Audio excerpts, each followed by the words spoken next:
அஸ்ஸலாமு அலைக்கும் வரஹ்மத்துல்லாஹி. கண்ணியத்திற்குரிய எல்லாம் வல்ல அல்லாஹு ஜல்ல ஷானஹு தஆலாவின் நல்லடியார்களே, மனக்குழப்பத்திற்கு இஸ்லாம் கூறும் மகத்தான தீர்வு என்ற இந்த தொடரிலே 12ஆம் நாள் நிகழ்ச்சியில் நாம் எல்லாம் அமர்ந்திருக்கிறோம். பொதுவாக மனக்குழப்பத்திலிருந்து விடுபடுவதற்கு பொதுவான சில அறிவுரைகளை, சில நம்பிக்கைகளை இஸ்லாம் கூறுவது போலவே, நாம் எந்தெந்த பிரச்சனைகளிலே மனக்குழப்பத்திற்கு உள்ளாகிறோமோ அந்த பிரச்சனைகளை தனிப்பட்ட முறையிலையும் அணுகி அதன் மூலம் நமக்கு ஏற்படுகிற மனக்குழப்பத்தை மேலும் அழுத்தமாக அது துடைத்து எரிகின்ற விஷயத்தை நம்ம பார்க்குறோம். அதில் முக்கியமான விஷயமாக நம்ம சந்திக்கிற ஒவ்வொரு பிரச்சனையாக பார்க்கலாம்.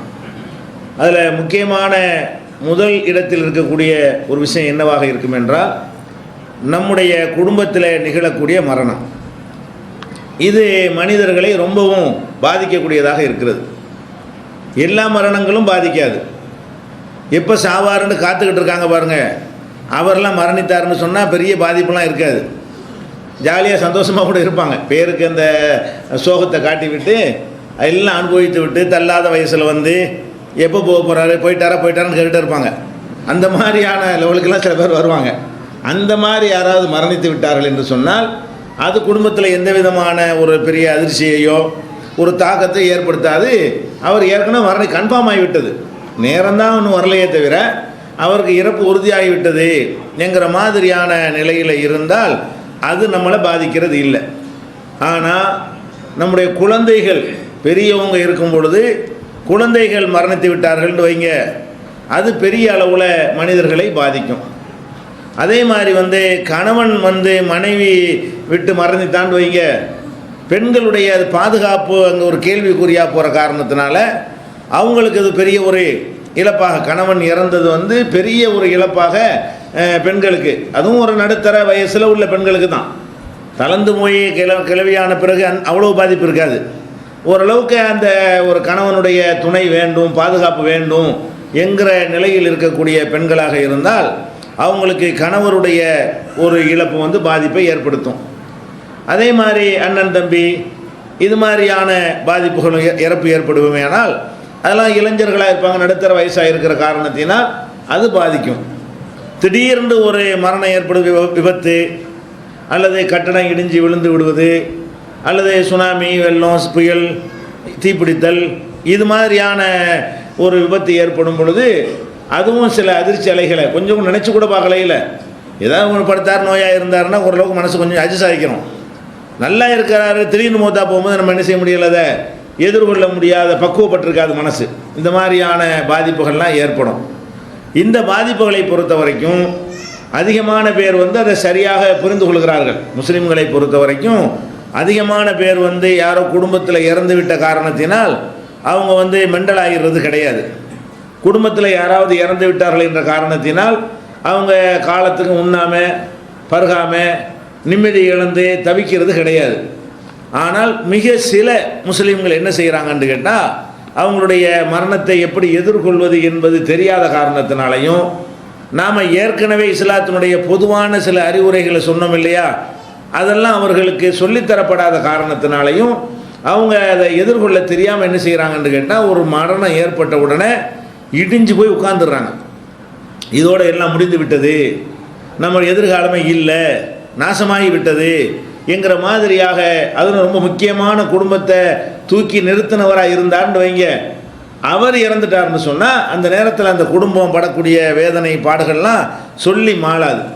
அப்போ இந்த மாதிரி மரணம் ஏற்படக்கூடிய நேரத்தில் ஒரு காலாகாலத்துக்கு இல்லாவிட்டாலும் சில மாதங்களுக்காவது மனக்குழப்பம் இருக்கும். மனக்குழப்பம் என்பது உடனடியாக இல்லை என்று சொல்லாவிட்டாலும் கூட ஒரு 2-3 மாதம், ஒரு 6 மாதத்து வரைக்கும் கூட என்ன செய்யும், சில பேருக்கு படுத்தா தூக்கம் வராது, இப்படியே நினச்சிக்கிட்டே இருப்பாங்க. இங்கே தான் வாப்பா நின்றார், அங்கே தான் சாப்பிட்டாரு, அங்கே தான் போனார், இப்படி ஒன்றுனா என்ன செய்யும், அந்த பிள்ளைகள் செஞ்ச சேட்டை ஒன்று மனசில் யாவும் வந்துக்கிட்டே இருக்கும். திடீர்னு ஒரு நாளைக்கு 10 தடவை கனவு காணுவாங்க.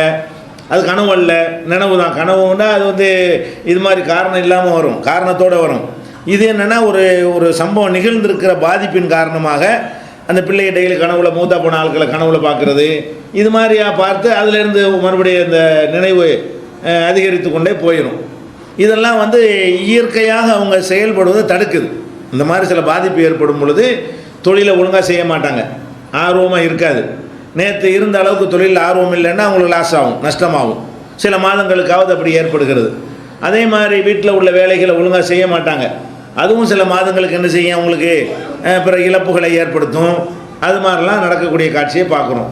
அப்போ இந்த மூத்து ஏற்படுவதை நம்ம இஸ்லாமியர்கள் எப்படி எடுத்துக்கொள்ளணும்? இஸ்லாமியர்களை விட்டுருங்க, பொதுவாக மனிதர் என்ற முறையில் எப்படி எடுத்துக்கொள்ளணும் என்றால், நம்ம உலகத்தை பார்க்குறோம். இந்த ஒன்று தான் சந்தேகத்துக்கு அப்பாற்பட்ட ஒரே மேட்ரு. அல்லாஹ் இருக்கிறானான்னு கேட்டால் கூட இருக்கிறான் இல்லைன்ற மாதிரி என்ன செய்கிறாங்க, ரெண்டு கருத்து சொல்லக்கூடியவங்களாக இருக்கிறாங்க. அப்போ எந்த ஒரு விஷயத்துலையாவது கருத்து வேறுபாடே இல்லாமல் எல்லாரும் ஒத்துக்கிட்ட ஒரு விஷயம் இருக்குதுன்னு கேட்டிங்கன்னா, அனைவருக்கும் மரணம் இருக்குதுங்கிறது தான். மரணம் இல்லைன்னு எவனா சொல்லுவானா? மரணத்தை வெல்ல முடியாது, மரணத்தை சந்தித்து தான் தீர வேண்டும் என்பது தான் படித்தவன் படிக்காதவன் விஞ்ஞானி ஆம்பளை பொம்பளை அனைவரும் ஏகமனதாக, எல்லா மதத்துக்காரர்களும் ஏகமனதாக ஒத்துக்கொண்ட ஒரு விஷயம் என்னன்னு கேட்டால், மரணம் வரும் என்பது தான்.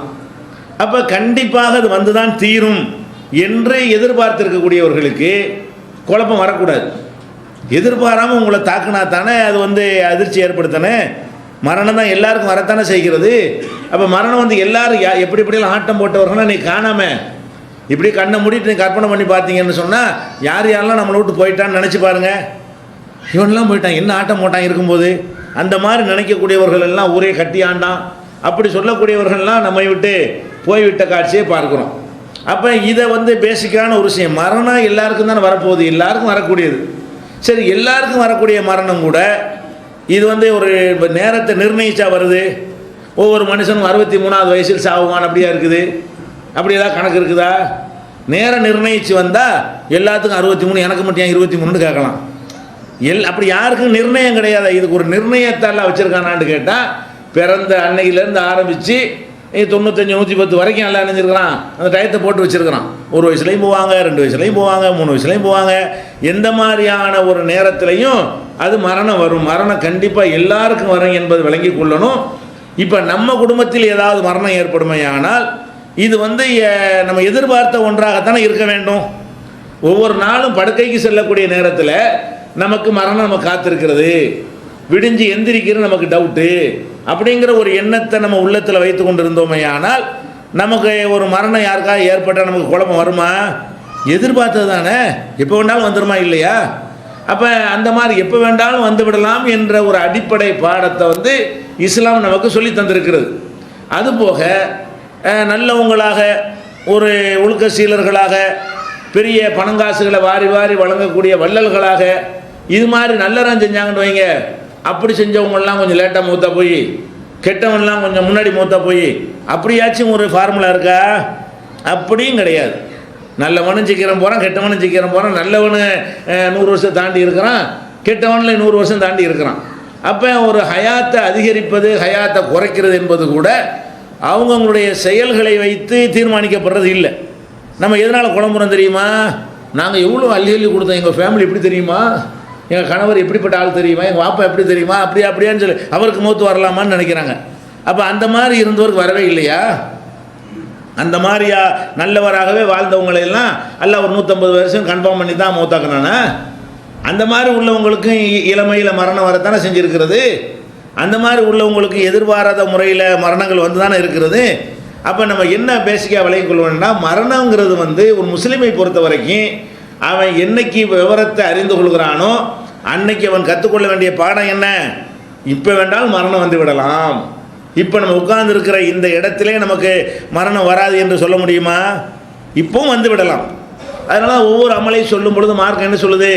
ஹஜ்ஜி வந்து சாவுறதுக்குள்ளே செஞ்சிடலாம், ஜக்காத்து வந்து இருக்கிற கணக்கு எப்போ வேண்டாலும் கொடுத்துக்கொள்ளலாம், கடனை வந்து வாங்கின கடனை சாவுறதுக்குள்ளே கொடுத்துடலாம். ஆனால் உனக்கு சாவு எப்பப்போ வரேன், சீக்கிரம் கொடுத்துருப்பா, நாளைக்கு சாவு வரணுன்னு உனக்கு கன்ஃபார்மாக இருந்தால் நீ என்ன செய்யலாம்? அது வரைக்கும் வெயிட் பண்ணிகிட்டு இருக்கலாம். ஒரு 10 வருஷம் இருப்பேன்னு சொன்னால் நான் 9 வருஷம் கழிச்ச பிறகு கடனை கொடுப்பேன்னு இருக்கலாம்.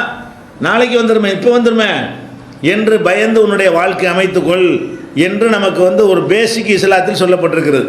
இதுலேயும் நமக்கு வந்து அதில் ஆறுதல் வரலைன்னு சொன்னால் நமக்கு இந்த மன அமைதியை தருவதற்காக வேண்டி சில அறிவுரைகளை மார்க்கம் நமக்கு சொல்கிறது. அந்த அறிவுரைகளில் முக்கியமான அறிவுரை என்ன? நபிகள் நாயகம் ஸல்லல்லாஹு அலைஹி வஸல்லம் சொல்கிறாங்க, நீங்கள் அடக்க ஸ்தலம் இருக்கல, கபுர்ஸ்தான், அடிக்கடி போயிட்டு வாங்க. தர்காவுக்கு இல்லை, அது சிறுக்குக்கு உள்ளது, தீய காரியத்துக்கு உள்ள விஷயம். அது மார்க்கத்தில் தடுக்கப்பட்ட ஒரு விஷயம். நம்ம வாப்பா அம்மா முப்பாட்டன் கொள்ளுப்பாட்டெல்லாம் அடக்கி வச்சுருப்பாங்க இல்லையா? அந்த கபுர்ஸ்தான் இல்லாத ஊர் எங்கேயாவது இருக்குமா? எல்லா ஊர்லேயும் கபுர்ஸ்தான் இருக்கும். அப்போ நபிகள் நாயகம் ஸல்லல்லாஹு அலைஹி வஸல்லம் என்ன சொல்கிறாங்கன்னா, குந்து நகைத்துக்கும் அன் ஜியாரத்தில் குபூர், கபருடைய ஜியாரத்தை, கபர்களுக்கு செல்வதை நான் உங்களுக்கு தடுத்து வைத்திருந்தேன் ஆரம்பத்தில். ஃபஸூருஹா, இப்போ அந்த தடையை நீக்கிவிட்டேன், நீங்கள் கபர்களை ஜியாரத்து செய்யுங்கள். ஃபஇன்னஹா துதக்கிருல் ஆஹிரா, ஃபஇன்னஹா துதக்கிருல் மௌத், அந்த கபரை போய் ஜியாரத்து செய்வது என்பது உங்களுக்கு மரண யாபத்தை உண்டாக்கும். நம்ம இந்த உலகத்தை அப்படி வாழ்ந்தான் தீருவோங்கிற மாதிரி இருந்தோம்னு சொன்னால், அப்படியே கபருஸ்தானில் போய் அல்லாஹ்வுடைய ரசூல் சொல்லித்தந்த அந்த துவாவை ஓதிவிட்டு, பல துவாக்கள் இருக்கிறது, அதை ஓதிவிட்டு அதை என்னுடைய அர்த்தத்தை உள்வாங்கி கொண்டு வந்தோன்னு வைங்களேன், அப்போ என்ன மனசில் திரும்பி வருவோம்? இது மாதிரி தான் நம்மளும் போவோம். இந்த இருக்கிறாரு அப்படி எல்லாம் பார்ப்போமா இல்லை? எல்லாம் தெரிஞ்சவர்களாக இருப்பாங்கல்ல, இந்த அவர் அந்த தலைவர், இந்த தலைவர், இந்த கோடீஸ்வரர், அவராக்கம் இவராக்கம் எல்லாம் இருப்பாங்க. எல்லாரையும் பார்த்துட்டு அப்படி சொல்கிற அந்த வார்த்தையில் எப்படி வருது? எப்படி வருது? அன்தும் சலஃபுனா வா நகுனு பில்லா, சார் நீங்கள் முன்னாடி போயிட்டீங்க, நாங்கள் பின்னாடி வந்துகிட்டு இருக்கிறோம். கபரு ஜியாரத்துக்கு உரிய துவாவுலையே என்ன சொல்லி தர்றாங்க ரசூல் ஸல்லல்லாஹு அலைஹி வஸல்லம்? அந்த சலான் சொல்லிவிட்டு என்ன சொல்லணும்? அன்தும் சலஃபுனா, நீங்கள் கொஞ்சம் முந்திக்கிட்டீங்க, ஓ நகுனு பில்லா, சார் இதோ பின்னாடி வந்துக்கிட்டே இருக்கிறோம். அப்போ வந்துக்கிட்டே இருக்கிறோன்னு ஒரு கன்ஃபார்ம் பண்ணிக்கிட்டோம்னு சொன்னால், இப்போ நான் வந்துக்கிட்டு இருக்கிறேன், என் பொண்டாட்டி வந்துக்கிட்டு இருக்கிறேன், என் புருஷன் வந்துக்கிட்டு இருக்கிறான், என் பிள்ளை வந்துக்கிட்டு இருக்கிறாங்க, எல்லோரும் வந்து கொண்டே இருக்கிறோம். பிரயாணத்தில் போய் கொண்டு தான் இருக்கிறோம், மரணத்தை நோக்கி என்ன செய்கிறோம்? பயணத்தில் தான் இருக்கிறோம் என்ற ஒரு எண்ணம் நம்முடைய உள்ளத்தில் வந்து விடுமையானால் எதிர்பாராத மேட்டர் கிடையாது. எதிர்பாராமல் நடந்தால் அதிர்ச்சி வரும். எப்போவுமே முஸ்லீமுக்கு இது எதிர்பாராத கிடையாது. முஸ்லீம் அல்லாதவனுக்கு தான் என்ன செய்கிறது? 1000 வருஷம் வாழ்வது போல கற்பனை கோட்டையை கட்டுகிறான். ஒரு முஸ்லிமை பொறுத்த வரைக்கும் மௌத்து எதிர்பாராதது கிடையாது. இந்த நிமிஷமும் நான் மௌத்தை எதிர்பார்த்தவனாகத்தான் இருக்க வேண்டும், இந்த நிமிடமும் நீங்கள் ஒவ்வொருவரும் மௌத்தை எதிர்பார்த்தவர்களாகத்தான் இருக்க வேண்டும். அப்போ எல்லாருமே இப்போவா அப்போவாண்டு மௌத்தை எதிர்பார்த்து காத்திருக்கும் பொழுது எதிர்பார்த்தது நடந்துச்சு என்று வந்தால் யாரும் குழம்ப மாட்டான். தெரிஞ்சுக்கிறங்க, அதிர்ச்சி எதனால் வருது? ஏன் அந்த தள்ளாத வயசு கிழவன் செத்தா உங்களுக்கு வரல? நான் சொன்னா இல்லையா? தள்ளாத வயசு கிழவன் செத்து போன பிறகு ஏன் உங்களுக்கு துடிக்க மாட்டேங்குது? அது அதைத்தான் எதிர்பார்த்துருக்கீங்க. அதே மாதிரி இதையும் எதிர்பார்க்கணும். அதை எதிர்பார்த்தீங்கல்ல, அது மட்டும் தான் கன்ஃபார்மா? இது கன்ஃபார்ம் இல்லையா? நான் மூத்தா போகிறது கன்ஃபார்ம் இல்லையா? நீங்கள் எல்லாம் மூத்தா போகிறது கன்ஃபார்ம் இல்லையா? உங்களுடைய இளம் வயசு உறவினர்கள், சொந்த பந்தங்கள்லாம் இப்போவே மூத்தா போகிறது உறுதி கிடையாதா? அது எதிர்பார்க்க மாட்டீங்களா? எழுதி தந்துட்டனால உங்கள் பிள்ளை 150 தான், உங்கள் புருஷன் 100 தான், அல்லது உங்கள் பொண்டாட்டி 75 தான் ஏதாவது எழுதி தந்துருக்கானால? ஒன்றும் கிடையாது. அப்போ எல்லாமே எதிர்பார்த்துட்டு தானே இருக்கிறோம். அப்படி ஆகிக்கிட்டு தானே இருக்குது உலகத்தில்.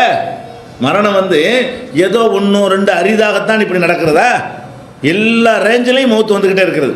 எல்லா ரேஞ்சிலையும் என்ன செய்கிறது? எல்லா வயசுலையும் மரணம் வந்து கொண்டே தான் இருக்கிறது. அப்போ இந்த ஒரு பேசிக்கை நம்ம எதிர்பார்த்த ஒன்று தான் நடந்திருக்கிறது. இதை நம்ம விளங்கி கொள்வதற்கிறத கபரு ஜியாரத்தை அதிகப்படுத்தணும். அது நம்மள்கிட்ட இல்லவே இல்லை. இன்றைக்கி நம்ம கபரு ஜியாரத்தை என்ன விளங்கிட்டோம்? செத்து போன ஆளை அடக்கி வச்சு தர்காவில் போய் ஒரு கடவுள் மாதிரி ஆக்கி அவரை கும்பிட்றத போய் ஜியாரத்துன்னு வழங்கி வச்சுட்டு இருக்கிறாங்க. அதை இடிக்கணுண்டாக்க மார்க்கம் சொல்லுது. இறந்து போன ஆட்களுக்கு தர்கா கட்டுனா அதை இடித்து தகர்க்கணும், கட்டக்கூடாது அப்படின்னு சொல்லுது. பொதுவான கபருஸ்தானில் அது கட்டணங்கள்லாம் கிடையாது. அதை எதுக்கு செய்யணும்? மௌத்தை யாவப்படுத்துறதுக்கு தான் போகிறோம். தர்காவுக்குலாம் போனால் மௌத்து யாபம் வராதுங்க. இன்னும் கொஞ்சம் நாளைக்கு இருக்கலாம். ஏன் கலர் கலராக இருப்பாங்க, எல்லாம் ஆணு பண்ணு கலந்து நிற்பாங்க, நல்ல வாசனை திரைகள்லாம் போட்டிருப்பான். அதெல்லாம் பார்க்கும் பொழுது இன்னும் கொஞ்சம் ஜாலியாக இருக்கலாம், அடுத்த வாரம் வரலாம், அதுக்கு தான் அடுத்த வாரம் வரலான்னு நினைக்கிறானே தவிர மௌத்துக்கா போகிறான். தர்கா நடத்துகிறவனும் தெரிஞ்சு வச்சுருக்கான். இதை இவங்க இதுக்கு தான் வர்றாங்கிறதுனால தான் ஆடல் வைக்கிறான், பாடல் வைக்கிறான், கச்சேரி வைக்கிறான், கரகாட்டம் வைக்கிறான், வான வேடிக்கை வைக்கிறான், ஊர்வலம் வைக்கிறான், எல்லாம் சீரியல் லைட் அலங்காரம் வைக்கிறான். எல்லாம் இதுக்கு இதெல்லாம் மக்களை ஈர்க்கணும். அப்போ இதுக்கு ஈர்க்கிறதுக்கு வேற ஜியாரத்து. இது ஜியாரத்துடைய நோக்கத்தை அழித்து நாசமாக்குறது. ஜியாரத்து சுன்னத்து. ஜியாரத்துடைய அர்த்தம் என்னென்னு கேட்டால், நம்ம பொது கபருஸ்தான்கள் தர்காக்களாக ஆக்கப்படாமல் அது மௌத்தை யாவப்படுத்தக்கூடிய கபருஸ்தான்கள். அப்போ நம்ம இருக்கிற ஊர்களில் கண்டிப்பாக என்ன இருக்கேன்? கபருஸ்தான் இருக்கும். நம்ம எல்லோரும் வெளியூர்லேருந்து வந்தவங்க தான் 95% இருப்பீங்க. ஒரு கட்டத்தில் சொந்த ஊர் கண்டிப்பாக என்ன செய்வீங்க, போவீங்க. அந்த சொந்த ஊரில் உள்ள கபிரிஸ்தானில் பார்த்தீங்கன்னா உங்களுக்கு தெரிஞ்ச ஆட்கள்லாம் அடக்கணும் தான் ஞாபகத்துக்கு வரும். இங்கே கூட வராது. சென்னை கபிரிஸ்தானில் போய் பார்த்தீங்கன்னா அவ்வளோக்கு உங்களுக்கு தெரிஞ்ச ஆளுக்காரங்க அடக்கியிருக்க மாட்டாங்க. உங்கள் ஊருக்கு போகும்போதாவது பிறநாளைக்கு போகிறீங்க, ஒரு நல்ல சட்டத்துக்கு போகிறீங்க, எல்லாத்தையும் பார்க்க போகிற மாதிரி அதையும் போய் பார்க்க போகணுமா இல்லையா? நம்ம ஜியாரத்தை விட்டுறோமே. மௌத்தா போன ஆட்களை கபிரிஸ்தானில் போய் பார்த்தோம்னு சொன்னாலேயே இப்போ சாவதற்கு தான் பிறந்திருக்கிறோம், எப்போ வேணாலும் சாவு வந்துடும், மரணத்தை கண்டு அஞ்சக்கூடாது, அது கலங்கக்கூடாது, இப்போவா அப்போவான்னு ரெடியாக என்ன செய்யணும், எதிர்பார்த்து கொண்டே இருக்கணும். இப்படித்தான் இந்த மார்க்கம் நமக்கு என்ன செய்கிறது, போதிக்கிறது என்பதை நம்ம ஃபஸ்ட் என்ன செய்யணும், விளங்கி கொள்ள வேண்டும். அடுத்ததாக சில அறிவுரைகளும் இருக்கிறது. மார்க்கத்துக்கு என்ன இருக்குது, இந்த மௌத்தை எதிர்கொள்வதற்காக வேண்டி சில அறிவுரைகளை மார்க்கம் சொல்லியிருக்கிறது. இது ஒரு அறிவுரை. இன்னொரு அறிவுரை என்னன்னு கேட்டால், அபு ஹஸ்ஸான் அப்படின்னு ஒருத்தர், அவர் சஹாபாக்களுக்கு அடுத்த காலத்தில் உள்ளவர். அவர் என்ன செய்கிறாருன்னா, அபூ ஹுரைரா ரலியல்லாஹு அன்ஹு அவங்க சஹாபி, அவங்கள்ட்ட என்ன செய்கிறாருன்னு கேட்டால், இன்னஹு கது மாத்தலி இப்னானி, என்னுடைய 2 ஆம்பளை பிள்ளைங்க மூத்தா போயிட்டாங்க. அபூ ஹுரைராங்கிற சஹாபிட்ட சஹாபிக்கு அடுத்த தலைமுறையை சேர்ந்த அவர் என்ன செய்கிறாருன்னு கேட்டால், அபு ஹஸ்ஸானு என்னுடைய மகன்கள் இறந்துட்டாங்க, அப்போ நீங்கள் ஏதாவது எங்களுடைய மனசை அமைதிப்படுத்தக்கூடிய, அப்படியே அது கேட்குறாரு, எங்களுடைய மனசுக்கு ஆறுதல் அளிக்கக்கூடிய ஒரு செய்தியை அல்லாஹ்வுடைய தூதர் சொல்லி நீங்கள் கேட்டதுண்டா? அபூ ஹுரைராட்ட அட்வைஸ்லாம் கேட்க மாட்டாங்க. அவங்களாம் அந்த தலைமுறையில் அல்லாஹ்வுடைய ரசூல் சொன்னால் தான் ஏற்றுக்குருவாங்க. எப்படி கேட்குறாங்க, அபூ ஹுரைரா நீங்கள் பார்த்து எங்களுக்கு அட்வைஸ் பண்ணுங்கன்னு கேட்கல. என்ன கேட்குறாங்க, நீங்கள் ரசூலுல்லாஹ்வுடைய தோழராக இருந்திருக்கிறீங்க, நீங்கள் ஏதாச்சும் ரசூல் ஸல்லல்லாஹு அலைஹி வஸல்லம் இது சம்பந்தமாக எங்களையெல்லாம் அமைதிப்படுத்தி, இந்த மௌத்து வந்தாலும் அது பெரிய பிரச்சனை இல்லை என்று எங்களை அமைதிப்படுத்தி குழப்பம் இல்லாமல் தெளிவான நிலைக்கு ஆளாக்கக்கூடிய அறிவுரைகளை சொல்லி கேட்டிருக்கிறீர்களா அப்படின்னு கேட்ட உடனே அப்போ அவர் என்ன செய்கிறாரு, ஆமாம் கேட்டிருக்கிறேன். அபூ ஹுரைரா சொல்கிறார், கேட்டிருக்கிறேன். எப்படி கேட்டிருக்கிறேன்னு கேட்டால், சிகாருஹும் தஆமீசுல் ஜன்னா, இந்த சிறுவர்கள் இருக்கிறார்கள், சின்ன வயசில் மூத்தா போகிறவங்க, இவர் பிள்ளை தானே பறி கொடுத்துருக்கிறாரு, நான் அப்பங்காரன் குத்துக்கள் மாதிரி உட்காந்துருக்க, என்னுடைய 2 பிள்ளைகள் மூத்தா போச்சுங்கிறது தான் இவருடைய விவகாரம். இது அவரை பாதிச்சிருக்கிறது. மனசு ஆறாதனால தான் பின்னாடி கேட்குறாரு. என்னைக்கு மூத்தா போச்சுன்னு தெரியல, என்னைக்கோ மூத்தா பண்ணதுக்காக வேண்டி அபூ ஹுரைராவை பார்த்தவொடனே அது இன்னும் அவரை உறுத்திக்கிட்டு இருக்கிறது. அவருக்கு உறுத்தினா நமக்கு உறுத்தாதா? அதே மாதிரி உறுத்திக்கிட்டு கவலைப்பட்டுக்கிட்டு அழுத்தத்தோடு அவர் இருக்கிறாரு.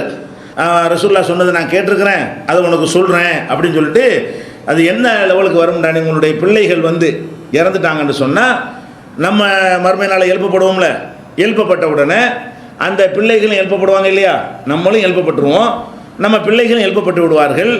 அந்த குழந்தைகள் பெற்றோரை சரியாக அடையாளம் கண்டு கொண்டு, அது எங்கே கண்டது, அல்லாஹ்வுடைய காட்டி கொடுக்குறான் அவனுங்களா, அது அல்லாஹ்வா பார்த்து கொடுக்குற நாலேஜ் தான் அங்கே எல்லாமே.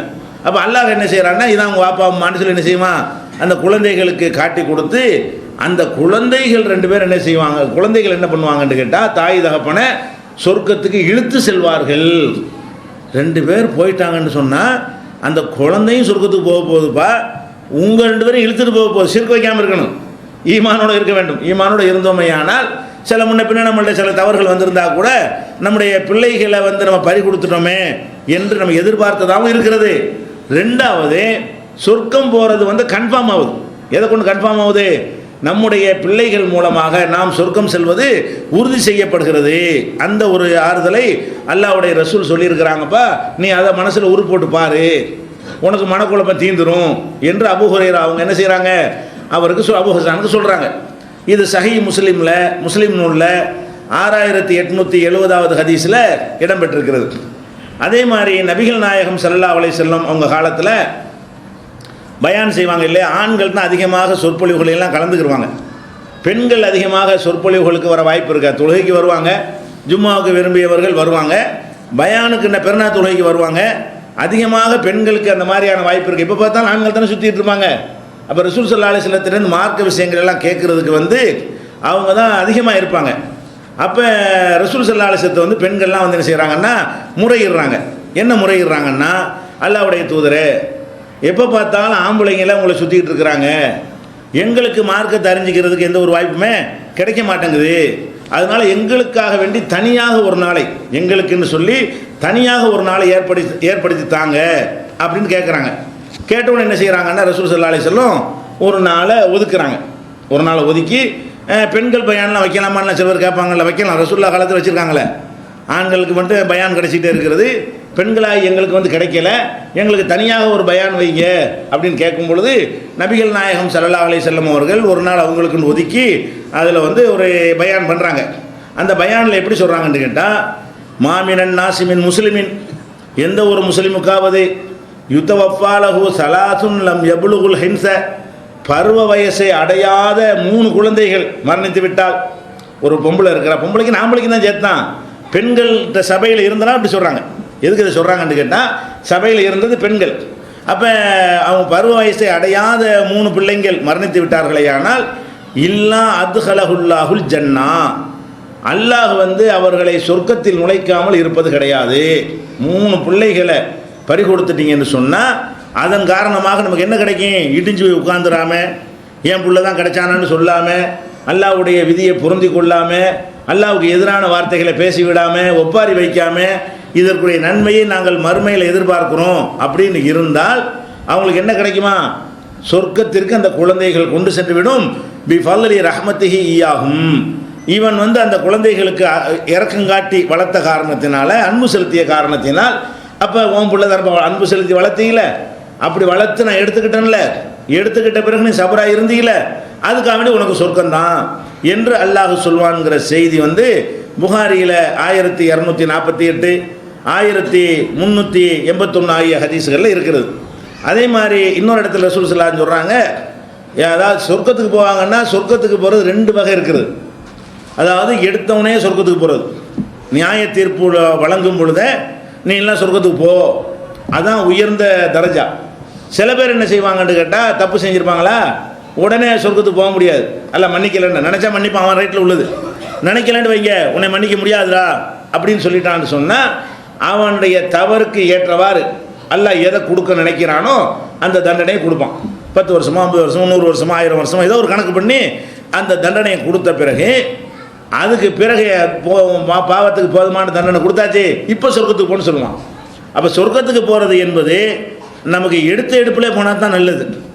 நல்லா ஒரு 6 மாதம் துவச்சி எடுத்துகிட்டு கொடுத்தான்னு வைங்க, தாங்க நமக்கு எடுத்த எடுப்பில் கொடுக்காம நம்ம செஞ்ச தப்புக்கெல்லாம் போட்டு எல்லா அதாப்பையும் பண்ணிவிட்டு அப்புறமேல சொர்க்கத்துக்கு போனால் அது சொர்க்கம் இன்பம் தான். இந்த 6 மாதம் அதாப்பை எப்படி தாங்கிறது? ஒரு நாள் அதை தாங்க இயலாத. நல்லா கொடுக்குற அந்த அதாப்பில் ஒரே ஒரு நாள் மட்டும் போட்டுவிட்டு அப்புறம் சொர்க்கத்துக்கு போனால் அந்த சொர்க்கத்துக்கு போகிறது இன்பமாக இருந்தாலும் அதுக்கு முன்னாடி அந்த துன்பம் வந்து எல்லையை தாங்க முடியாத ஒரு துன்பமாவில் இருக்கு. அப்போ இந்த சொர்க்கத்துக்கு போவாங்க என்பதற்கு என்ன விளக்கம்? எடுத்தவனே போயிடுவாங்களா, அல்லது இருந்த தப்பு தண்டாக்கெல்லாம் அடிதுக்கெல்லாம் உதெல்லாம் வாங்கிவிட்டு அப்புறமேல் போவாங்களா என்று கேட்டால், அதுக்கு ரசூல் ஸல்லல்லாஹு அலைஹி வஸல்லம் சொல்கிறாங்க, குர்ஆனில் ஒரு வசனம் இருக்கிறது. என்ன வசனம்னா 19வது அத்தியாயத்தில் 71வது வசனம். அந்த வசனம் என்ன சொல்லுதுன்னு கேட்டால், ஒயின் மின்கும் இல்லா வாரிதுஹா ஓ கான அலா ரப்பிக்க ஹத்மன் மக்லியா அப்படின்னு அல்லாஹ் சொல்கிறான். அதில் என்ன சொல்கிறான்னு கேட்டால், உங்களில் யாராக இருந்தாலும் நரகத்திற்கு வந்து தான் ஆக வேண்டும். யாராக இருந்தாலும் நரகத்துக்கு போகாமல் சொர்க்கம் கிடையாது, நரகத்திற்கு எல்லாரும் வந்து தான் ஆகணும் அப்படின்ட்டு என்ன இருக்குது, ஒரு குர்ஆனில் ஒரு வசனம் இருக்குது. விளக்கம் கேட்பாங்க, ரசூலுல்லாஹ் விளக்கமும் கொடுப்பாங்க. அது என்ன விளக்கம் என்று கேட்டால், அல்லாஹ் வந்து சொர்க்கத்தை அமைத்திருக்கிறாங்க இல்லையா, அந்த சொர்க்கத்திற்கு முன்னாடி நரகம் இருக்கிறது, அந்த நரகத்தின் மேலே ஒரு பாலம் இருக்கிறது. சொர்க்கத்துக்கு போனால் கூட அதை ஏறி கடந்து தான் போவோம், நரகத்துக்குள்ளே தான் போகிறோம், உள்ளே கீழே தான் இறங்கலை. நரகத்தின் மேலே போடப்பட்ட ஒரு பாலம் இருக்குது இல்லையா, அந்த பாலத்தில் போனால் அது எதை சேர்ந்தது? ஒரு இடத்துல கூவத்துக்கு மேலே கட்டின பாலம் கூவம் பாலம் தானே, அது எதுக்கு மேலே பாலம் இருக்குது அதைத்தானே சேர்றது. அப்போ நரகத்துக்கு மேலே பாலம் கட்டிருந்துச்சுன்னு சொன்னால் அது நரகம் தான். யாருக்கு சொர்க்கம்னா அதுக்கு முன்னாடி பாலம், கீழே நரகம், அதில் பாதாளத்தில் நரகம். அப்போ சொர்க்கத்துக்கு போன்றவன கண்டிப்பாக என்ன ஆகணும், அவன் நுழையிறது நரகத்தில் தான். எல்லாரும் என்ன செஞ்சாவணும், நரகத்தில் நுழைவாங்க. நுழைஞ்சு அந்த பாலத்தை கடந்து அதில் கூட ஹதீஸில் விளக்கங்கள்லாம் வருது. சில பேர் என்ன செய்வாங்க, அமலுக்கு தக்கவாறு அந்த பாலத்துக்கெல்லாம் கதை விடுவாங்க, முடியை விட மெல்லிசாக இருக்கும், அதெல்லாம் கிடையாது. பாலம் தான் அவ்வளோதான் இருக்கிறது, வாழை விட கூர்மையாக இருக்குது, அது கட்டுக்கதை. பாலம் இருக்கும், அந்த பாலத்தில் வந்து அவங்களுடைய அமல்கள் தக்கவாறு சில பேர் தவழ்ந்து போவாங்க. அப்போ தவழ்ந்து போனால் 6 மாதம் கூட இருக்கும் பாலத்தில் போகிறது, ஆடு வெந்து இதாக போயிடுவான். சில பேர் ஃபாஸ்ட்டாக வேகமாக காற்று போல் போய் விடுவார்கள், மின்னல் போல் போய் விடுவார்கள், வேகமாக கடந்துருவார்கள். அந்தளவுக்கு லேசாக படும். நரகத்தினுடைய வெப்பம் படாமல் இருக்கக்கூடாதான் யாராக இருந்தாலும். அப்போ தான் அல்ல அந்த இன்பம் நமக்கு தெரியும். நிழலுடைய அருமை வெயிலில் தெரியும். நிழலில் உட்காந்துருக்குறோம், அது மதிப்பு எப்போ தெரியும்? கொஞ்ச நேரம் வெயிலில் இருந்துட்டு வந்தால் தான் இவ்வளோ இதான் சுகமாக இருக்குன்னு தெரியும். இதுலேயே உட்காந்துடணும்னு தெரியாது. இதுலேயே நிழல்ல எப்போ பார்த்தாலும் இருக்கான்னு வைங்களேன், அவனுக்கு அந்த நிழலுடைய இன்பத்தை அனுபவிக்க இயலாது.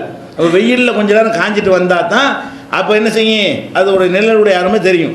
அப்போ இந்த நரகத்தினுடைய வெப்பக்காற்று நம்ம மேலே பட்டால் தான் இதுலேருந்து எல்லாம் நம்ம காப்பாற்றா தான் அதுவே இன்பமாக இருக்கும். எப்படி இருக்காது, நரகத்தையும் பார்த்து அந்த வெப்பத்தை அனுபவிச்சுட்டு உள்ளே போகிறான்னா இன்பத்திற்கு மேல் இன்பம். அந்த சொர்க்கத்துக்கு போகிறதே ஒரு இன்பம். அட்டை இதில் தப்பிச்சோமா அதுவே இன்பம்ல அப்படி நினைப்பானா இல்லையா? இப்படின்னு குரானில் ஒரு வசனம் இருக்கிறது. அப்போ இதில் யாரும் தப்பிக்க இயலாது. பாலத்துக்கு மேலே தானே போகிறோம், எல்லாரும் நரகத்துக்கு போய் தான் ஆக வேண்டும். இது உமது இறைவன் தானே கடமையாக்கி கொண்ட கட்டாயமான ஏற்பாடுன்னு அதில் வருது. காண அலா ரப்பிக்க ஹத்துமன் மக்லியா, இது முடிவு செய்யப்பட்ட உறுதியான முடிவாகும், இது மீறவே முடியாது அப்படின்னு நல்லா சொல்லி காட்டுறான். அப்போ ரசூல் ஸல்லல்லாஹு அலைஹி வஸல்லம் சொல்கிறாங்க, இந்த குழந்தைகளை பறி கொடுத்தாங்கல்ல அவங்க சொர்க்கத்துக்கு போவாங்கன்னு கேட்டால் 1971 சொல்கிறானே அந்த நரகத்துக்கு போகிறத தவிர வேறு நரகத்துக்கு போக மாட்டாங்க.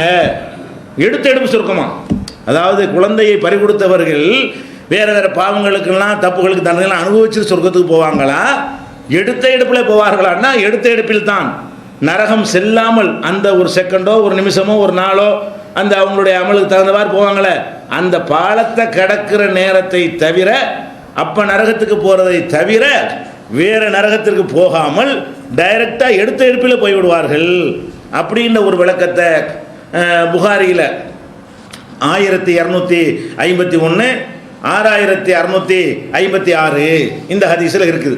அப்போ நம்மளுடைய ஒரு யாராவது மரணிச்சிட்டாங்கன்னா நம்ம என்ன செய்கிறோம், இடிஞ்சு பிள்ளைகளும் மூத்தா போன பிறகு இடிஞ்சு நொந்து போய்விடுவோம். குறிப்பாக பெண்கள் ரொம்ப என்ன செய்கிறாங்க, ஆடி போயிடுறாங்க. அவங்க என்ன நினைக்கணும், நாம் மறுமைக்காக படைக்கப்பட்டிருக்கிறோம், அதுக்காக தான் எல்லா விதமான அமல்களும் செய்கிறோம், அதில் நம்ம ஜெயிக்க வேண்டுமானால் அமல்களை கொண்டு ஜெயிக்கணும். அதுக்கான பிள்ளைங்க சாவடிச்சிட சொர்க்கத்துக்கு போக முடியும். சரி, அல்லவா இந்த ஏற்பாடு செஞ்சுருக்கிறோம்.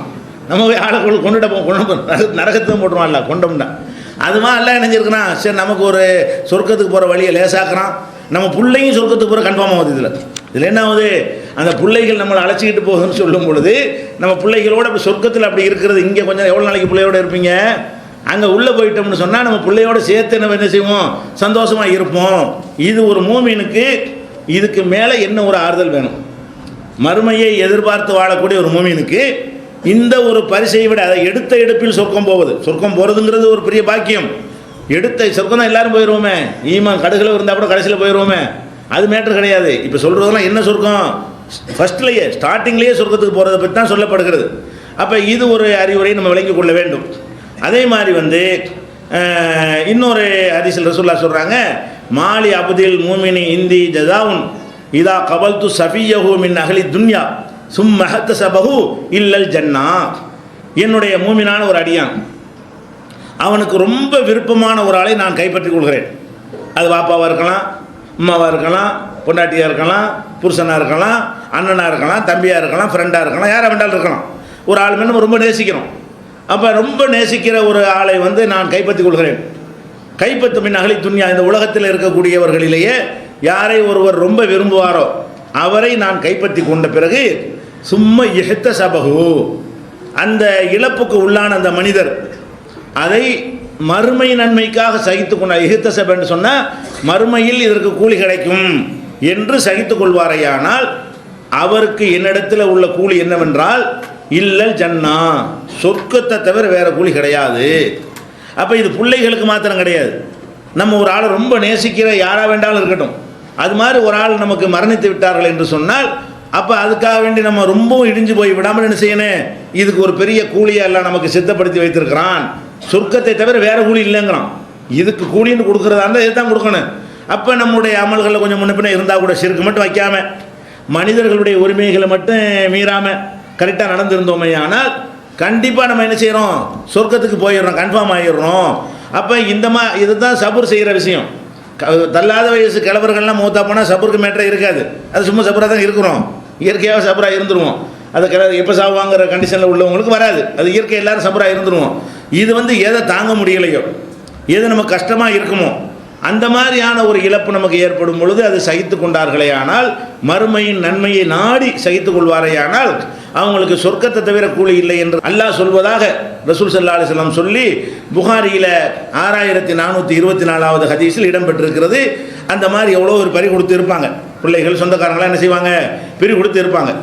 அதே மாதிரி வந்து ஒரு அம்மா வந்து வர்றாங்க, ரசூல் ஸல்லல்லாஹு அலைஹி வஸல்லம் அவங்கள்ட்ட வர்றாங்க. வந்து என்ன செய்கிறாங்கன்னா, ஒரு பையனை கூட்டிகிட்டு வர்றாங்க, அவங்க மகனை, ஒரு சின்ன பையனை கூட்டிகிட்டு என்ன செய்கிறாங்க, வந்து அல்லாஹ்வுடைய தூதரே நீங்கள் வந்து இவருக்காக துவா செய்யுங்க, தன்னுடைய மகனை அழைத்து வந்து இவருக்காக நீங்கள் துவா செய்யுங்க. எதுக்கு துவா செய்ய சொல்கிறாங்கன்னு கேட்டால், அந்த துவாவுடைய அர்த்தம் அதில் விளங்குது. ஃபலக்கத் தஃபன்து ஸலாஸின், நான் வந்து ஏற்கனவே 3 வந்து போசிட்டு வந்திருக்கிறேன், தஃபன் பண்ணிட்டு வந்திருக்கேங்கிறாங்க. அது ஏற்கனவே 3 பிள்ளையை பறி கொடுத்துருக்கேங்கிறாங்க. அப்போ துவா எதுக்கு? இதாச்சும் தங்குறதுக்கு. அது துவாண்டா வேறு துவா கேட்கலவங்க, என்னுடைய பிள்ளைக்கு நீங்கள் துவா செய்யுங்க, இந்த பையனுக்காக துவா செய்யுங்க. ஏன்னு கேட்டால், ஏற்கனவே 3 பேர் மூத்தா போயிட்டாங்க என் பிள்ளைகளோ, இது 4வது, இவன் மூத்தா போயிடக்கூடாது, நீங்கள் தான் துவா செய்ய வேண்டும் அப்படின்னு ரசூல் ஸல்லல்லாஹு அலைஹி வஸல்லம் அவங்கள்ட்ட என்ன செய்கிறாங்க, கேட்குறாங்க. அப்போ ரசூல் ஸல்லல்லாஹு அலைஹி வஸல்லம் சொல்கிறாங்க, தஃபன்தி ஸலாஸத்தன், 3 பிள்ளையை போச்சிட்டியா, 3 மூத்தா இருக்குது, அது உறுதிப்படுத்துறக்கா கேட்குறாங்க. அப்போ அந்த அம்மா என்ன செய்கிறாங்க, ஆமாம் 3 தான் இறந்து போச்சுன்றாங்க. அப்போ ரசூல் ஸல்லல்லாஹு அலைஹி வஸல்லம் சொல்கிறாங்க, நரகத்திலிருந்து தடுக்கிறதுக்கு பயங்கரமான ஒரு தடுப்பை அல்லவா நீ தயாரித்து வைத்திருக்கிறாய். நரகத்திலிருந்து இதை விட வேறு என்ன தடுக்கேன்? நரகத்துக்கு போகிறதா இருந்தாலும் இந்த மாதிரி 3 பறி கொடுத்தது என்பது ஒரு திரையாக நின்றுமா. அது வந்து உங்களை என்ன செய்ய, நரகத்துக்கு போகாமல் தடுத்துணும். அவ்வளோ பெரிய தடுப்பை அல்லவா நீ வந்து தயாரித்து வைத்திருக்கிறாய், அதுக்கே நீ கலங்குற என்று ரசூல் ஸல்லல்லாஹு அலைஹி வஸல்லம் அவங்களுக்கு ஆறுதல் சொன்னார்கள் என்கிற ஒரு விஷயம் முஸ்லீமில் 6871 6872 ஆகிய ஹதீஸுகளில் நம்ம காணப்படுகிறது. அப்போ இதில் என்ன வழங்குறோம் என்று கேட்டால், மௌத்துக்காக வேண்டி யார் மௌத்தா போனாலும் சரி, அதற்கு நமக்கு மறுமையில் ஏராளமான நன்மைகளை வந்து அல்லாஹ் தருவான் அப்படின்னு நினைக்கணும். அடுத்ததாக வந்து இதை விட்டுருங்க, நபிகள் நாயகம் ஸல்லல்லாஹு அலைஹி வஸல்லம் அவங்கள நம்ம ரொம்ப நேசிக்கிறோம். அல்லாஹ்வுடைய நேசர்களில் முக்கியமான இடத்துல நம்ம அவங்கள வைக்கிறோம். அவங்களுக்கு அல்லாஹ் மகத்தான அருளை எல்லாம் சொரிந்திருக்கிறான். இன்றைக்கு வரைக்கும் அவங்க பேரை சொல்லி எவ்வளோ ஒரு புகழை கொடுத்துருக்குறான். அவங்க பேரை சொல்லாத ஒரு நிமிடம் கூட உலகத்தில் வினாடி கூட இல்லை. எப்போ பார்த்தாலும் அவங்களுடைய எங்கேயாவது ஒரு இடத்துல பாங்கு சொல்லப்பட்டுக்கிட்டு தான் இருக்கிறது. எங்கேயாவது ஒருத்தர் அத்தையாத்து ஓதிக்கிட்டு தான் இருப்பார், எந்த நேரம் வேண்டாலும். அதில் ரசூலுல்லாவுக்காக துவா செஞ்சுக்கிட்டு தான் இருப்பார். பாங்கில் ரசூலுல்லாவுக்காக என்ன செய்வார், அவர் அந்த களிமாவே அவர் அல்லாஹ்வுடைய தூதர் தான் என்று முடிந்து கொண்டுதான். ஒரு வினாடி நேரத்துலையும் பாங்கு இருக்குமா இல்லையா? எந்த ஒரு வினாடி நேரத்துலையும் எங்கேயாவது ஒரு தொழுகை நேரமாக இருக்கும் உலகத்தில். அப்போ அந்த மாதிரி ஒரு புகழை வந்து அல்லாஹ் கொடுத்துருக்குறான். அவங்களுக்கு எந்த மாதிரியான ஒரு இதை கொடுத்துருக்குறான்னு கேட்டால், அவங்களுக்கு 4 பொம்பளை பிள்ளை எல்லாம் கொடுத்தான். ரசூல் ஸல்லல்லாஹு அலைஹி வஸல்லம் அவங்களுக்கு 4 பொம்பளை பிள்ளையை கொடுத்தான். அவங்களுக்கு மூத்தவங்க ஜைனபு, 2வது ருக்கையா, 3வது உம்மு குல்சும், 4வது ஃபாத்திமா. ரசூலுல்லாஹ்வுடைய 4 பொம்பளை பிள்ளைங்க பேர் என்ன? ஜைனபு, ருக்கையா, உம்மு குல்சும், ஃபாத்திமா. இப்படி 4 பொம்பளை பிள்ளைகளை கொடுத்தான்.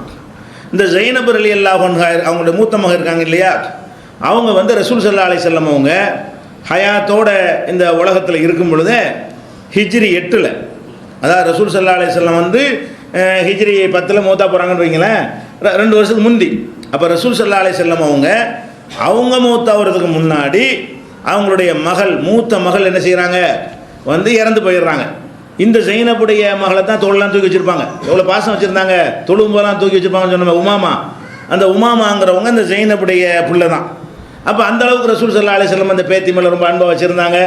அந்த அவங்களுடைய அம்மா தான் யார்? ஜைனபு. அப்போ அவங்க இறந்தவுடனே ரசூல் ஸல்லல்லாஹு அலைஹி வஸல்லம் குளிப்பாட்டுற விதத்தையெல்லாம் என்ன செய்வாங்க, 3 முறை நீங்கள் கழுவுங்க, இலந்தையில் தண்ணீரை சேர்த்துக்கிறங்க, கொலையை முடித்தவொடனே என்கிட்ட வந்து சொல்லுங்கள், என்னுடைய ஆடையை அவங்களுக்கு கஃனாக போத்துங்க, இப்படி எல்லாம் ரசூல் ஸல்லல்லாஹு அலைஹி வஸல்லம் அவங்க அதை சொல்லுவாங்க என்பதை நம்ம ஏற்கனவே முன்னுரையிலையும் சொல்லியிருக்கிறோம். அது புகாரியில் 167, 1253, 1254, 1257, 1259 ஆகிய ஹதீஸ்கள் எல்லாம் காணப்பட்டிருக்குது.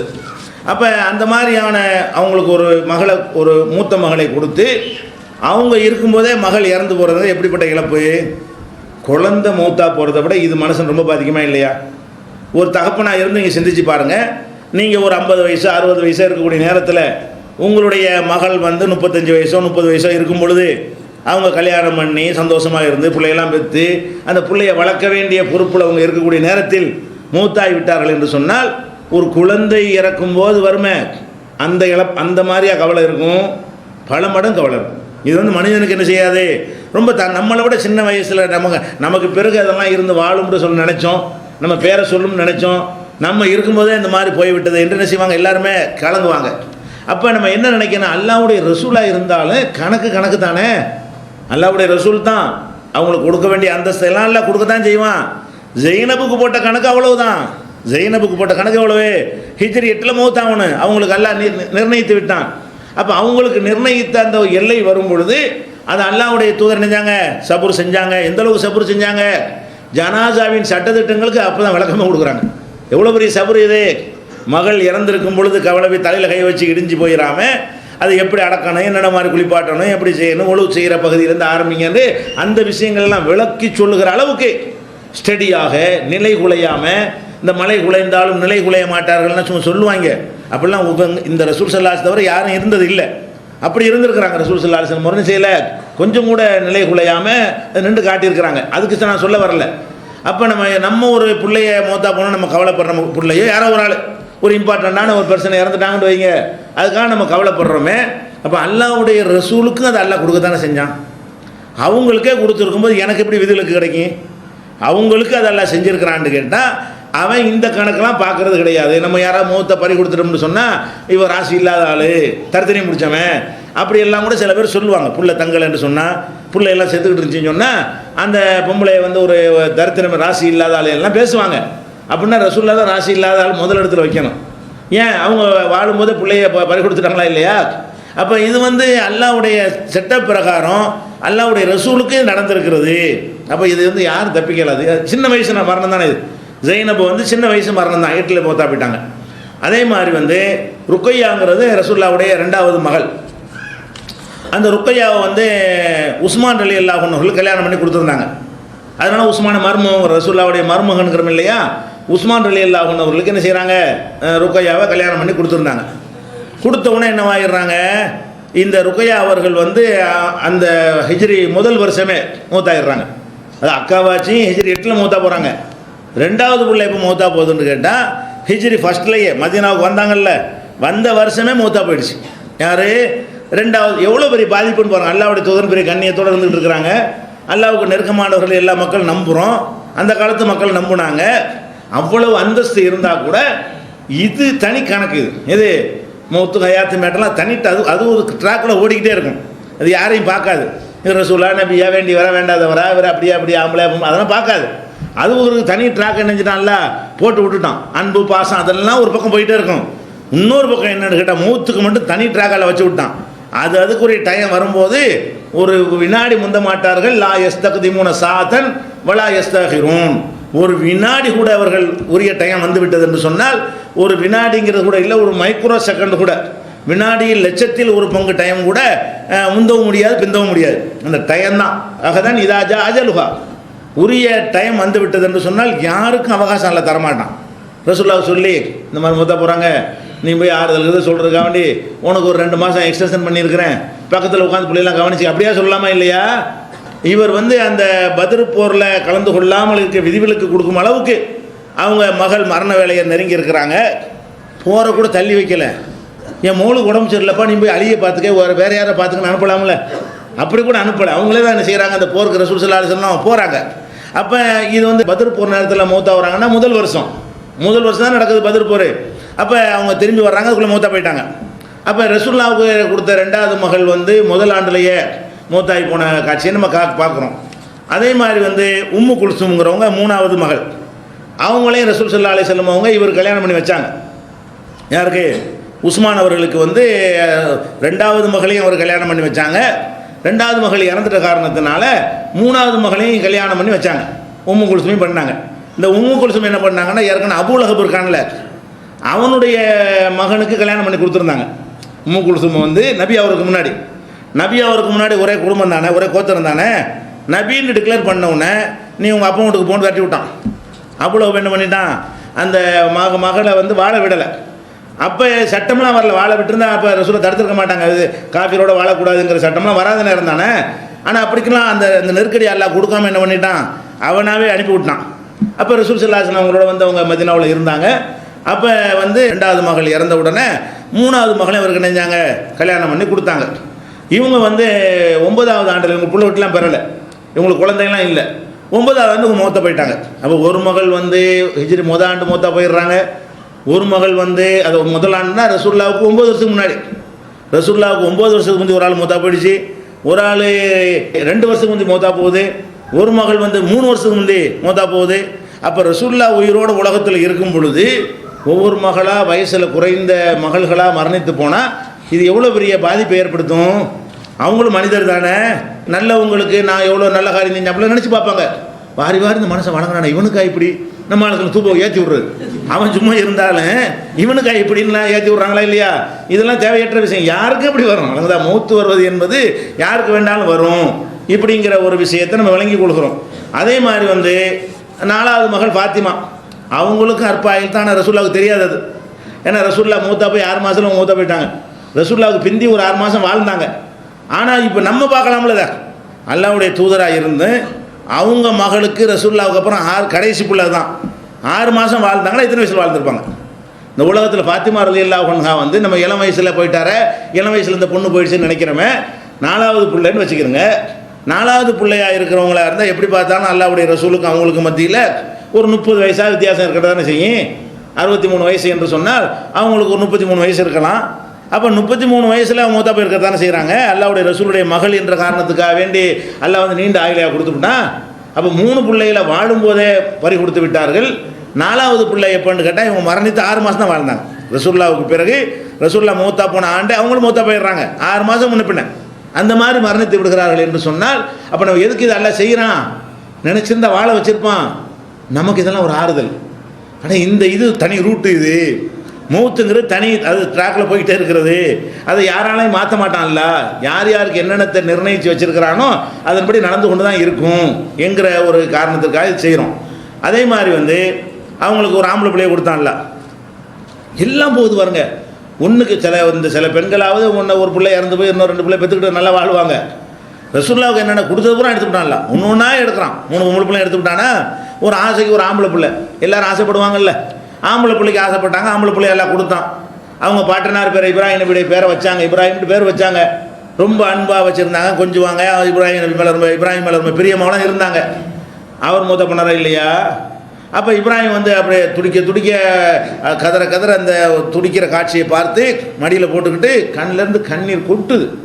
அப்போ எவ்வளோ எதிர்பார்த்துருப்பாங்க, இந்த புள்ள இன்னும் கொஞ்சம் வாழணும், இது நல்லபடியாக நமக்கு பேரை சொல்லணும், நமக்கு வாரிசாக இருக்கணும் என்று எவ்வளோ ஆசைப்பட்டிருந்தால் அவ்வளோ கண்ணீர் வரும்.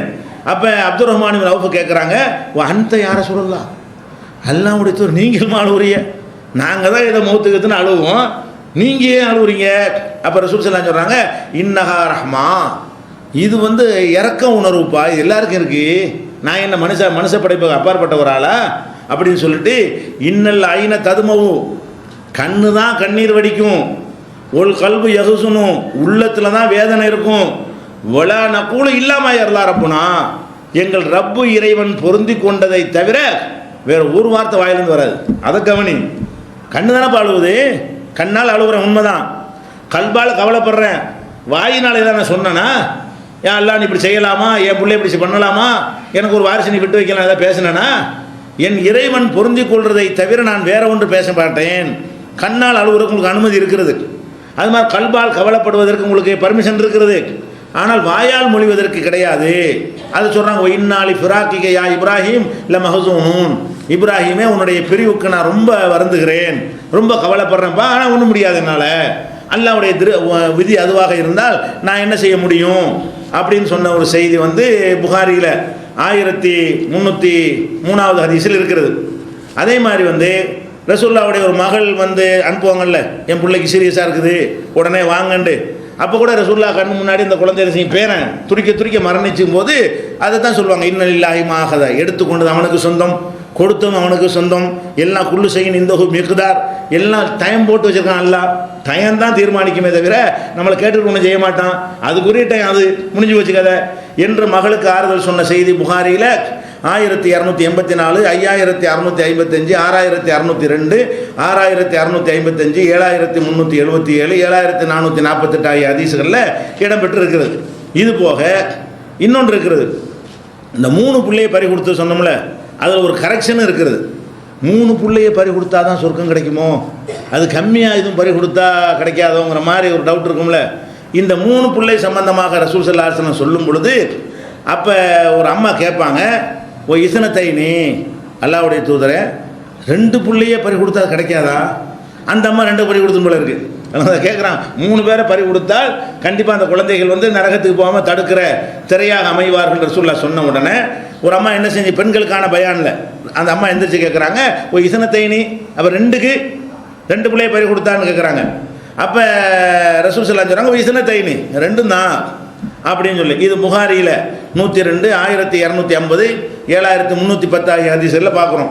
இன்னொரு அறிவிப்பில் வரும், ஒரு ஆளை பற்றி நான் கேட்கல, ஒரு ஆளுக்கிட்ட சொன்னாலும் சொல்லியிருப்பாங்க ரசூல், எனக்கு ஒரு ஆளுக்கு நான் என்னென்னு கேட்கலையாம், நாங்கள் அதை பற்றி கேட்கலன்னு ஒரு அறிவிப்பு கூட இருக்கிறது. அப்போ நம்ம என்ன இதில் விளங்கிக் கொள்ள வேண்டும் என்றால், மரணம் நமக்கு குடும்பத்தில் யாருக்கு நிகழ்ந்தாலும் அது எதிர்பார்த்த ஒன்று தான், யாரும் தப்பிக்க முடியாது. அது குறிப்பிட்ட காலக்கெடு, வயசு, வரம்பு அந்த மாதிரி எந்த விதமான நிர்ணயமும் கிடையாது. அவரவருக்கு தனித்தனியாக எழுதி வச்சிருக்கிறான். அதுதான் நடக்கும் என்பது நம்ம ஏன் கலங்கணும் என்பதை நம்ம என்ன செய்யணும், புரிந்து கொள்ள வேண்டும். இந்த மரணத்தினால் ஏற்படக்கூடிய இன்னும் சில பாதிப்புகளுக்கு வேறு விதமான சில அறிவுரைகளையும் ரசூல் ஸல்லல்லாஹு அலைஹி வஸல்லம் சொல்லியிருக்கிறார்கள். அதை இன்ஷா அல்லாஹ் நாளைக்கு பார்த்துவிட்டு